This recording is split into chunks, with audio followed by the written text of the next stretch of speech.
Hola oyentes de Radio Sefardí, bienvenidos nuevamente a la geografía del Yiddish, siempre de la mano de Barda Fishbein. ¿Qué tal?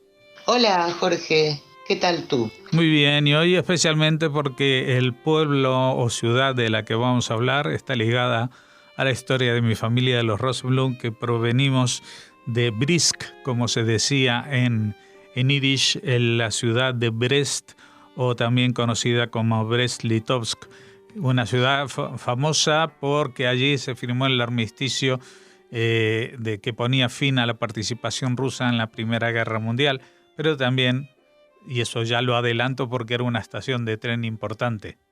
Efectivamente, Jorge, y esto de algún modo, como te comenté por otro medio, era una manera de incluir una parte de tu propia historia, de tus ancestros, en este recorrido que hacemos por la geografía del Yiddish. Hace un par de semanas recorrimos la ciudad de Slotsk, muy cercana a esta, que formó parte de Lituania, aunque actualmente pertenece a Bielorrusia y está situada en la confluencia de los ríos Bug y Mujavets. A principios del siglo XIV comenzaron a vivir judíos en Brest y en el año 1388 el gran duque de Lituania les otorgó una carta de derechos que les garantizaba libertad para dedicarse a cualquier tipo de actividad económica, autonomía para la comunidad y protección para sus vidas y propiedades. Pero a finales del siglo XV, avatares de la historia, se los expulsó del Gran Ducado de Lituania, aunque pudieron regresar unos 8 años después, en 1503. En 1576, el rey Stefan Batory liberó a los judíos de Brest de todos los impuestos debido a las graves pérdidas sufridas por ellos en los incendios que habían asolado a la ciudad. En este siglo llegaron a ser propietarios del 16% de las tierras de Brest y gran parte de ellos se ocupaba de la importación y exportación de productos entre Lituania, Polonia y parte de la Europa central. Los registros aduaneros de Brest-Litovsk de la década de 1580 que se conservan evidencian que los intercambios de la mayor parte de las mercancías eran hechos por judíos. Importaban, entre otros géneros, hierro, plomo, clavos, pintura, cuchillos, lino, cuero, pieles, telas, cera, especias, nueces, ciruelas, vino. Creo que prácticamente de todos los géneros posibles. Y exportaban madera, grano, pieles, jabón y manufacturas varias. En los inicios del siglo XVII, la situación de los judíos cambió en Brest a peor. Ejemplos de ello fue que en 1629 se los acusó de libelo de sangre, en 1637 hubo saqueos de sus propiedades, en 1644 disturbios antijudíos y en 1648, como en otros sitios, las hordas de Khmelnytsky se ensañaron con ellos. Durante esa rebelión cosaca fueron asesinados en Brest 2.000 judíos, muchos huyeron.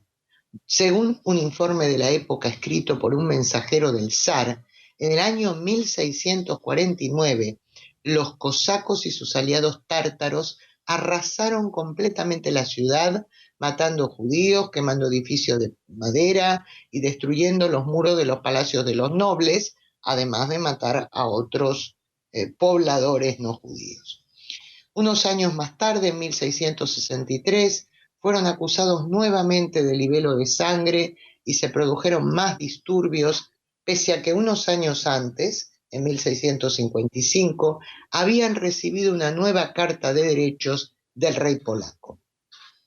En 1669 incluso obtuvieron otro beneficio similar a este, que ampliaba las áreas económicas en las que se les permitía trabajar y que los homologó a los cristianos en lo relativo al pago de impuestos, ya que, como sabemos, en muchos casos los gravámenes eran mayores para los judíos. Por esa época vivían en Brest unos 500 judíos y a mediados del siglo XVIII, tras un crecimiento demográfico sostenido, ya eran alrededor de 3.000. Pero en el siglo XVIII, al caer la mancomunidad polaco-lituana, comenzó un importante declinar de la ciudad. Incendios, guerras, saqueos de varios ejércitos la destruyeron casi por completo por segunda vez. En 1793, con la segunda partición de Polonia, Brest quedó bajo la autoridad del Imperio ruso. Un gran incendio desatado en el año 1802 se cebó en muchas casas del barrio judío. En 1828 también ardieron edificios de la comunidad, entre ellos 5 casas de oración. Igualmente la Kehilá siguió creciendo en número y en bienestar económico, beneficiándose de la apertura de un canal fluvial entre los ríos Bug y Dnieper, y más tarde cuando se situó como punto de confluencia Brest de un ramal ferroviario que iba a Varsovia, Moscú y Kiev. De modo que a mediados del siglo XIX los judíos eran más de 8.000 y 30 años después este número se había acrecentado hasta llegar a ser de 25.000, es decir, 2/3 del total de la población. Las principales actividades de las que se ocupaban en este periodo seguían siendo el comercio local e internacional, la agricultura, la recaudación de impuestos y también eran propietarios de tierras que arrendaban. Pero Brest no solo tuvo importancia económica e influencia como la más importante comunidad de Lituania, sino que fue un foco cultural judío, cuna de famosos eruditos estudiosos de la Torá. La primera yeshiva, Escuela Superior de Estudios Rabínicos, se fundó en el siglo XVI y de ella egresaron eminentes rabinos durante generaciones. El hospital judío se abrió en el año 1838, disponía de 40 camas y de su propia farmacia. Se sostenía con el ingreso que proporcionaba a la comunidad el impuesto a la carne kosher, era 500 rublos, y contribuciones voluntarias de particulares. Una nueva sinagoga comenzó a construirse en 1851. Un asilo para viudas abrió sus puertas en 1866. Unos 10 años después se construyó un dispensario y un hospicio para indigentes, todas ellas instituciones que se mantenían con aportaciones voluntarias. La Ascalá tuvo gran importancia en Brest, con un círculo de intelectuales de gran prestigio que orientaron la educación hacia un sistema basado en los valores de esta tendencia y además fundaron una biblioteca judía en 1865. A finales del siglo XIX, Brest tenía 4 escuelas elementales, 2 para niños y 2 para niñas. En mayo de 1895, casi finalizando el siglo, estalló otro grave incendio que destruyó las instalaciones de varias industrias y en este caso sí sumió en el desempleo a muchos trabajadores judíos. Pero el entonces ministro a cargo de Transportes y Comunicaciones extendió un permiso para viajar gratis en tren a fin de que pudieran buscar trabajo en otros sitios. Este incendio no sería el último. Una vez más, en 1901, hubo otro que tuvo como consecuencia bienes y vidas destruidos, de tal modo que la pobreza aumentó mucho entre los judíos de la ciudad. Con la Primera Guerra Mundial expulsaron a los judíos de Brest, de los cuales al final de la contienda regresaron aproximadamente la mitad. El Comité de Distribución Conjunta, el Joint, estableció un nuevo barrio en el que se instaló la mayoría de ellos. Quedaron bajo el gobierno del nuevo Estado polaco, independizado poco antes. Se ganaban la vida comerciando, aunque a una escala menor que en el pasado, o ejercían diversos oficios. En la época de entreguerras se involucraron en la política nacional y en diversos movimientos sociales y sionistas, de modo que tuvieron representación en los consejos municipales de las décadas de 1920 y 1930, militaban en el Bund y en movimientos sionistas como Poalei Zion, Hashomer Hatzair, Agudat Israel y otros. Los judíos habían comenzado a crear organizaciones sionistas ya en 1884, pero en las décadas referidas se intensificó su actividad y comenzó la emigración, la aliyá a tierra de Israel. El sistema educativo y las organizaciones sociales comunitarios se volvieron más activos incluso en esa época, con un importante Talmud Torá, otra yeshivá, escuelas de la red Tarbut, un gimnasium, una escuela en Yiddish patrocinada por Ort, un orfelinato y varias bibliotecas, clubes y 3 periódicos en lengua yiddish. 40 sinagogas y otros sitios de culto diseminados por toda la ciudad constituían la base de la vida religiosa. En junio del año 1941 el ejército nazi ocupó Brest. Al cabo de un mes asesinaron a 5.000 hombres judíos. Unos meses más tarde crearon un gueto grande y otro pequeño. A finales del año siguiente fueron asesinados prácticamente todos los confinados, aunque en el gueto había nacido un movimiento clandestino, algunos de cuyos participantes consiguieron huir y unirse a la resistencia. Tras la guerra desapareció la comunidad judía de Brest, la tan importante y numerosa comunidad judía de Brest. Los sobrevivientes fueron pocos, unos 2.000 registrados en 1970. Su número fue mermando debido sobre todo a la emigración a Israel u otros países. La única sinagoga que quedó en pie había sido convertida en teatro por las autoridades comunistas al final de la década de 1950.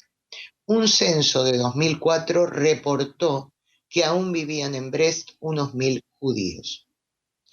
Y bien, en el caso de Brest, donde hubieron tantos nombres importantes para la cultura, para la política y para otro tipo de actividades de interés, solamente vamos a hablar de un nativo porque es un nativo relevante. El nativo más destacado de Brest, quizás, debido a su actividad política en el moderno Estado de Israel, y estamos hablando de Menachem Begin, el 6º primer ministro cuyo mandato comenzó en mayo de 1977. Él fue quien negoció los acuerdos de paz de Camp David con el presidente egipcio Muammar Anwar al-Sadat, por lo que ambos recibieron el Premio Nobel de la Paz en el año 1978. Sin embargo, en su historia política hay unos cuantos episodios sombríos en materia de paz. Era líder del Irgun en 1946, cuando se produjo el atentado contra el Hotel King David, en el que murieron 91 personas. 2 años después, numerosos paramilitares del Irgun y Lehi asaltaron Deir Yassin, una aldea donde fueron asesinados más de 100 campesinos árabes, lo que provocó la condena de la Haganá, el rabinato, la agencia judía y de individuos como David Ben-Gurión, Albert Einstein y otros intelectuales sionistas que lo denunciaron en el New York Times, tildando la actuación y a la organización Heirut, fundada por Begin, como fascistas. Esta organización sería luego la base del partido Likud, que llevó a ser primer ministro a Begin. Bajo su mandato también se produjeron operaciones militares controvertidas y muy criticadas, entre ellas el cruce del río Litani para invadir Líbano, la que se llamó Operación Paz en Galilea, con el objetivo de desmantelar las bases de la OLP situadas en la zona. Tras las matanzas de Sabra y Shatila, ocurridas durante esta operación y perpetradas por milicias cristianas, Ariel Sharon renunció como ministro de Defensa y eso también condujo posteriormente al fin del mandato de Begin en 1983. Tras su renuncia se retiró y se fue aislando cada vez más. Durante esa su reclusión voluntaria escribió el libro Rebelión en Tierra Santa. Falleció en 1992 y prefirió ser enterrado en el cementerio del Monte de los Olivos y no en el Panteón de Grandes de la Patria en el Monte Herzl. Y eso es lo que hemos contado de Brest, aunque como dije antes, Jorge, habría muchísimo más. Muchas gracias, Barda Fishbein, y hasta la próxima comunicación en la Geografía del Yiddish.